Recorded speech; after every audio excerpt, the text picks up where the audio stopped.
Hello beautiful people, I am Riley, this is my room and this is my channel that you've stumbled on somehow. And today I'm joined with my boyfriend Lewis. Hi. And my sister Maddi. Hi. And as you can tell by the title, today we're doing a 24-hour readathon. Just to clarify, Lewis isn't actually taking part in the readathon, he's just at my house and so he might be in some of the clips. And if he is reading, he'll be reading. Radicalized. He'll also probably be like gaming and stuff, but it's just like because he will be in some of the clips that I thought he should be a part of the introduction. So for this readathon, I've picked out 4 books. I probably won't finish all of them, but the ones I've picked out are The Forest of Stars, The Ex-Hex, The Raven Boys, and Spanish Love Deception. I have also picked out 4 physical books. I also have my Kindle, which has a bunch of books from Kindle Unlimited, but I don't think I'm actually going to read any of those. It's just like something I have just in case. These are my 4 books. Again, don't think I'm going to get to all of these. I'm probably going to read like 1, maybe 2. So the first one I have is a faux love story, which just looks like so freaking cute. The Coldest Touch, perfect on paper, and She's Too Pretty to Burn. This one I'm really excited about because it's like a different genre to like what I normally read, because this is a thriller slash romance, which I've never read anything like that before. So we actually filmed the intro for this video yesterday on New Year's Eve, and now it's New Year's Day and that's when we're actually going to start. That's why we're in different tops. But I don't know if we said this already, but I'm starting Perfect on Paper and Maddi's starting The Ex-Hex. It is 12 o'clock. Well, it's almost 12 o'clock. We're going to start at 12 and we'll keep you updated.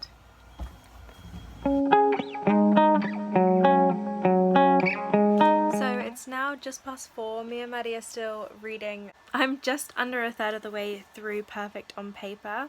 Maddi is... I'm just over a third through The Ex-Hex. So we're making good, what's the word? Headway? We're making good progress. I'm really enjoying this. Maddi, you're really enjoying yours? Yeah, I like it. And yeah, we'll keep you updated on anything else that happens. Lewis is currently playing Fortnite.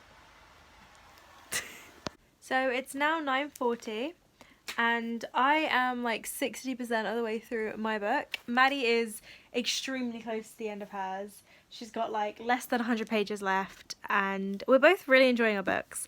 I am getting really frustrated with this though, because I think that there is a certain character in this that I don't think I'm supposed to hate as much as I do. Like, I'm genuinely sitting here like, if she died I wouldn't be sad. I think it'd be a good plot point, like, you know. But I don't think that's gonna happen because I think we're actually supposed to kind of like her a little bit. Yeah, this is how far through I am, all my tabs, it's going good. Keep you updated. Hi, so it's 12 o'clock. We're halfway through the readathon and I finished my first book. I really enjoyed it. I thought it was really good. I thought the plot was good and the characters were good.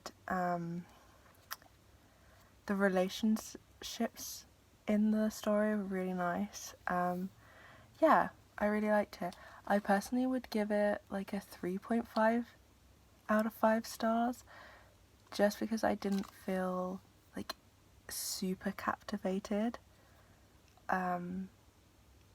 Like, I liked the characters, but I just didn't relate to any of them, and yeah, I don't know, maybe like 4 stars, I don't know.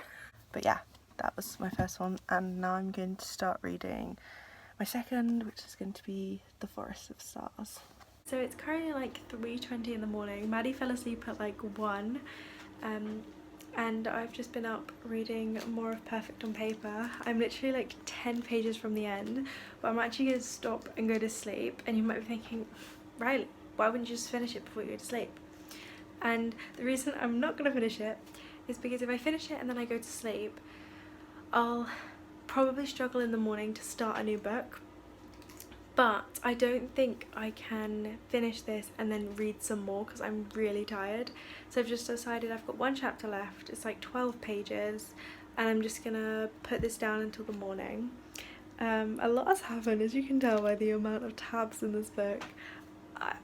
This book so many emotions. I honestly don't care if you disagree with me. I think this was better than Only Mostly Devastated. I think the plot, I had a lot more twists and turns. I had a lot more big emotions. The representation in this was amazing. They had some really good conversations. But yeah, it's really good. I'm really enjoying it. But I obviously will give you a proper review of it in the morning once I've actually finished it. So I woke up this morning at like 9 o'clock and I've been reading for about 45 minutes and I just finished Perfect on Paper and finished adding in the last few annotations that I wanted to add, and I actually think that this is one of the best books like I've ever read. Okay, maybe not ever, but it's very good. The biorepresentation in here, immaculate. The representation in general, there's quite a few different types of representation, like agender people, aromantic people, asexual people, lesbians, gay guys, what else is there? The trans girl. Like, it's got quite a lot of different things, but not in a way that's like, oh, we just wanted to hit all these checkpoints and whatever.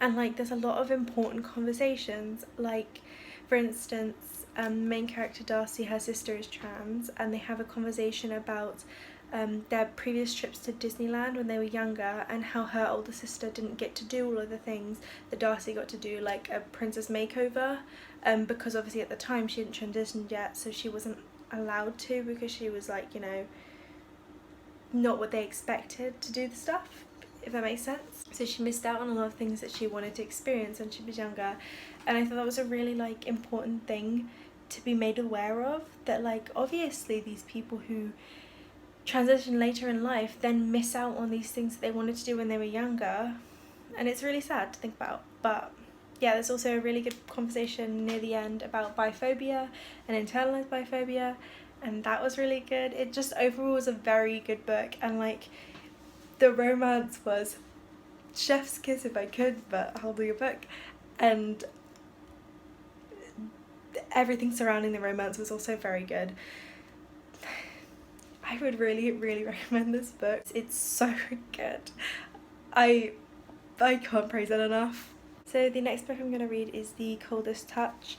I'm actually really excited for this one. I really hope it's good. Also because my sister ordered 2 books from this author, so I'm like, I hope that this is good so I can tell her that those are going to be good, because otherwise I'd feel really bad.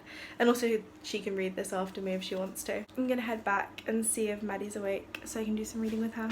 So basically me and Maddie planned to have started at 11. That didn't happen. It's now like 12:45 and I'm going to start at 1. Maddie already started at 12:30, but I have less time to catch up on. So what we're going to do is we're going to actually read the hours that we'd slept last night, so that we're reading for 24 hours rather than we have a 24-hour time slot to read within. So I am going to finish, if I start at 1 I'll finish at 9:30, and I don't know when Maddie's going to finish, but yeah, we'll keep you updated. So it's 4:15 and I've decided that the book I was previously reading, The Forest of Stars, I'm not going to read that anymore. I started it last night and continued this morning, but it just was really hard to get into. It wasn't that I didn't like it was just really hard to read for me. So I'm going to start The Raven Boys instead. So yeah. Also, I'm only like 60 pages into this book. I took a nap for like half an hour, paused quite a few times, but you know what? We're living our best life, it's fine. So Lewis is reading, so that's fun. So it's 6:30 now and I'm about 30% of the way through The Coldest Touch. I'm thoroughly enjoying it. I really like the characters. but I've definitely slowed down quite a lot. Like my reading pace has slowed down. I think because I was reading all of yesterday, and like before that I hadn't read for quite a while, so I think I've just drained a little bit, so I can't really read as much as I'd like, but I'm still enjoying the book. So we finished, and we thought we'd just give you a little bit of a final what we read during this readathon. So I completed The X-Hex by Erin Sterling, and I enjoyed it. I kind of already said my kind of view on it and rating everything. I think the more I let it just sit, the more I kind of went back and went, oh, actually, that was quite, yeah. So I think I just had to let it sit for a little bit.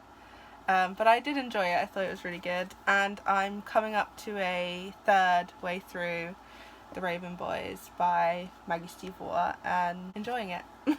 So I started and finished Perfect on Paper, and I really enjoyed this. I gave it 4.5 stars, but it is like bordering a 5-star. There was just like one thing that I didn't like. It was like someone not apologising for something that I think they should have. But besides that, I really enjoyed it. Very good representation, good plot, yes. Romance, yes. Everything about it, yes. And I got just under halfway through The Coldest Touch. I'm really enjoying this. It's definitely different to what I normally read. It's like, yeah, it's definitely different, but I do really enjoy it. And also I didn't realise that this was published this year. It was literally published in the beginning of December in 2021. So it's like a very new book. So that's what we read. Hope you guys enjoyed the video. Sorry that there wasn't like that many time lapses in this one, and we were kind of not that great at filming when we were supposed to film, but that's just what it was like this time. Sorry. Thank you so much for watching. I'll see you next time. Bye.